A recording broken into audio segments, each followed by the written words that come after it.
Assalamualaikum Sobat Football United, ringan amatiran ala gue sore hari.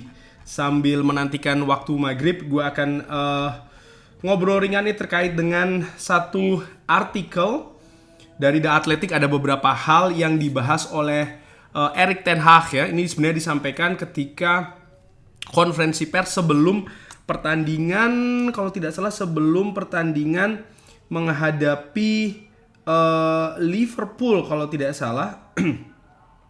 Bagaimana Erik ten Hag ini memberikan beberapa keterangan, nanti akan gue bahas secara ringan amatiran. Pertama adalah terkait dengan hubungan dia dengan manajemen Manchester United yang baru ataupun football eksekutif.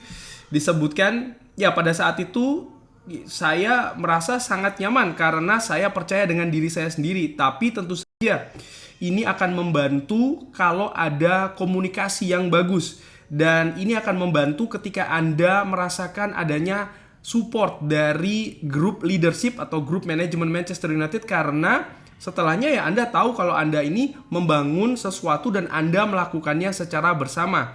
Ketika Anda berada di sebuah situasi yang sangat bagus, sangat kuat, dan juga kebersamaan yang memberikan Anda rasa percaya diri dan juga optimisme juga di dressing room, atau mereka akan merasakan hal ini di dressing room. Mereka juga akan merasa kekuatan dari kepercayaan tersebut, dan ini akan berada di dressing room akan tetap berada di dressing room, dan ini juga akan berlangsung ke atas lapangan.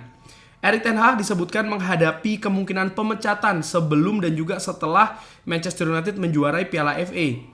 Tapi mereka yang berada di manajemen Manchester United yang baru ini melakukan beberapa pembicaraan terkait dengan posisi manajerial serta kandidat-kandidatnya. Dan dia ini cukup terdengar sangat meyakinkan ketika dia mengatakan nyaman pada saat tersebut. Dan disebutkan juga oleh artikel ini bagaimana referensi dari komunikasi adalah bagaimana dialog-dialog ini dilakukan dengan manajemen terkait dengan opsi-opsi yang ada. Tapi saat ini Erik ten Hag melakukan pembicaraan secara sehari-hari dengan sporting director dari Ineos, Sir Dave Brasswold, juga dengan CEO Omar Berada, dengan sporting director Dan Ashworth, dan juga technical director Jason Wilcock, yang mereka bersama berada di Los Angeles ini di Tour Amerika. Dan ini memberikan rasa percaya diri kepada Erik ten Hag kalau mereka ini membuat sesuatu yang bagus, yang positif, terutama pada meeting ataupun pertemuan yang krusial di Ibiza ketika semua pihak ini menyetujui untuk terus berlanjut. Dia juga menyebutkan beberapa pemain yang juga relevan.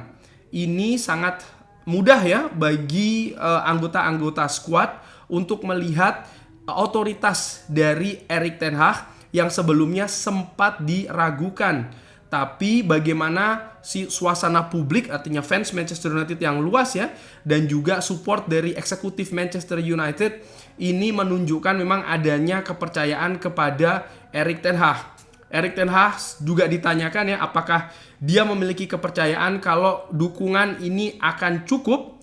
Erik ten Hag mengatakan, iya, saya pikir kita membangun sesuatu dan orang-orang di sekitar saya, kita berada di kapal yang sama.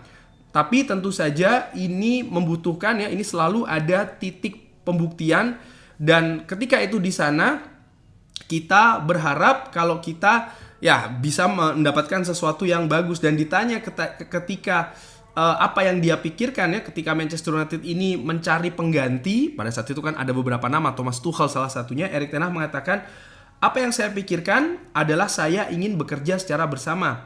Jadi secara bersama-sama, tentu saja karena ketika Anda bersama-sama, Anda akan bisa mendapatkan sukses yang lebih. Kita memiliki orang-orang yang baik. Kita juga memiliki orang-orang dengan level tinggi. Mereka akan memberikan kontribusi kepada kesuksesan yang lebih. Jadi terkait pertanyaan Anda, saya tidak melihat itu secara negatif. Saya merasa positif dan saya juga merasa bersama-sama ataupun juga satu garis. Dan mereka berada di sini di Los Angeles, kita membangun hubungan tersebut dan kita juga membuktikan poin ini ya di titik ini selama musim berlangsung dan juga beberapa tahun ke depan seberapa kuat kita. Terkait dengan perpanjangan kontrak ya. Saya menginginkan hal ini. Saya pikir 2 tahun di sepak bola ini merupakan waktu yang cukup lama. Dan di dalam 2 tahun tersebut kita telah melihat apa yang kita bangun di atas apa yang telah kita raih. Oke, ini yang disebutkan oleh Erik ten Hag. Lalu ada pertanyaan ya, apakah dia menginginkan tahun yang lebih panjang untuk melakukan membangkitkan Manchester United? Erik ten Hag mengatakan tidak, saya tidak membutuhkan tersebut. Saya tidak membutuhkan keamanan ya atau kepastian, artinya harus kontrak dengan jangka panjang mungkin 5 tahun ataupun 4 tahun. Dia menambahkan, untuk saya apa yang penting adalah kita bekerja secara bersama, dan ketika Anda bekerja bersama, Anda memiliki momentum-momentum yang bagus secara bersama, tapi juga momentum-momentum yang buruk. Dan ketika itu dipertanyakan ya oleh lingkungan sekitar, lalu ini akan terus mengalir sebagai sebuah tim, dan ini sebenarnya tidak begitu membantu ya untuk mendapatkan kesuksesan. Jadi untuk saya tidak membutuhkan waktu yang panjang, artinya kontrak dengan jangka waktu yang panjang, karena saya memiliki keamanan yang cukup di hidup saya dan juga di karir saya, dan saya memiliki kepercayaan yang cukup, dan saya tahu ketika saya mendapatkan sebuah tim, saya akan mendapatkan kesuksesan. Oke, itu tadi yang disebutkan oleh Erik ten Hag terkait dengan manajemen baru dan juga kontrak ya, dimana gue bahas dari yang terakhir dulu deh, kontrak Erik ten Hag disinggung tadi, ditanyakan ya kan, karena perpanjangannya dalam tanda kutip hanya 2 tahun, padahal itu juga men-trigger opsi dari kontrak sebelumnya. Nah ini bagaimana, apakah Erik ten Hag tidak merasa terganggu atau tidak nyaman? Ternyata Erik ten Hag tidak berkata demikian. Dia mengatakan ya ini sesuatu yang tidak ada masalah ya, artinya di extend ataupun ya memperpanjang dari pilihan sebelumnya ya dengan 2 tahun tersebut. Dia tidak merasa terganggu. Apa yang penting adalah bekerja bersama-sama, komunikasi, dan itu juga yang dibangun selama tour di Amerika. Bukan hanya soal masalah squad, tapi juga bagaimana keselarasan antara manajemen dan juga tim kepelatihan dari Manchester United. Nah, kalau yang gua simpulkan dari apa yang dikatakan oleh Erik ten Hag, bahwa mereka ini sedang membangun sesuatu ya, tim manajemen Manchester United yang baru dengan tim kepelatihan, artinya dengan Erik ten Hag itu sendiri. Dan gua juga melihat kedua belah pihak ya, baik itu Erik ten Hag dan juga manajemen Manchester United ini sama-sama akan menilai satu dan yang lainnya di mulai dengan musim ini dan juga musim selanjutnya. Erik ten Hag tadi menyebutkan dia tidak ada kekhawatiran terkait dengan masa depannya, artinya apakah dia akan terus melatih, apakah karirnya akan seperti apa.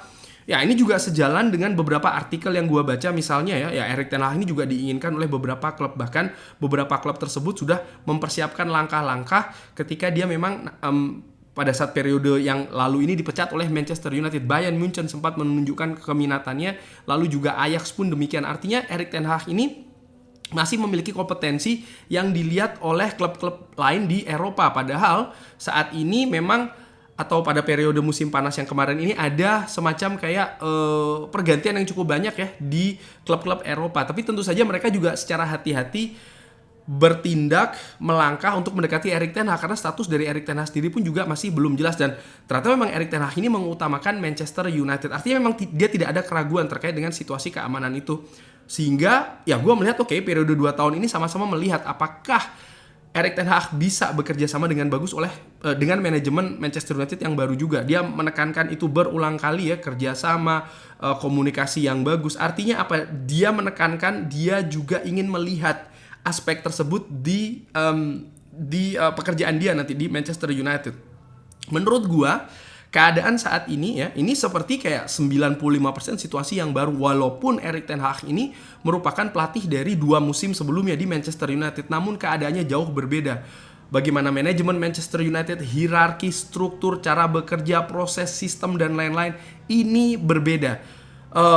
Keadaan penampilan di atas lapangan di klub sepak bola, terutama di era modern ini, tidak hanya bergantung dengan pemain dan pelatih di pinggir lapangan saja tidak, tapi ada banyak sekali komponen yang terlibat yang memiliki kontribusi baik itu secara langsung maupun secara tidak langsung. Manchester City saja contohnya, bukan hanya Pep. Orang atau fans sering hanya melihat Pep. Gua melihat tidak seperti itu. Gua melihat bagaimana Soriano, bagaimana Siki Bergerstein, bagaimana staf kepelatihan dari Pep Guardiola, bagaimana dukungan, bagaimana komunikasi, bagaimana mereka membangun dressing room, bagaimana mereka membangun karakter, bagaimana mereka melakukan komunikasi baik itu dari tengah ke atas, tengah ke bawah, dan juga sebaliknya. Jadi hal-hal seperti ini nih sangat penting, sangat krusial bagi klub sepak bola, dan Manchester United baru melakukannya ya di musim ini. Artinya ya ada trial and error pastinya ya, karena sistem yang baru, ada yang berhasil, nanti ada yang gagal, ada yang bisa dilakukan, ada yang tidak bisa dilakukan, ada yang ya positif dan negatif. Tidak semuanya menurut gua akan mulus-mulus saja, karena ini hal yang baru di Manchester United.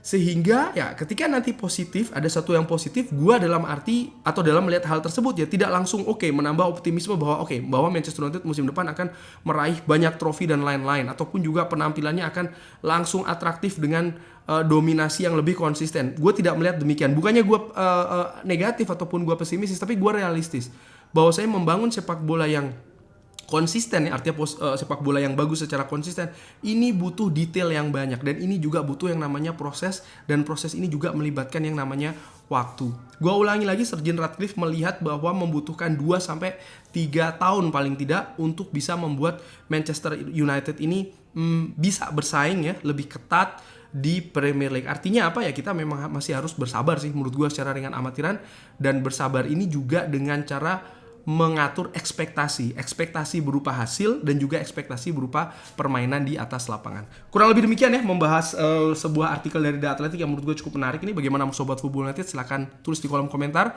Jangan lupa like, share, dan juga subscribe. Wassalamualaikum warahmatullahi wabarakatuh. Thank you.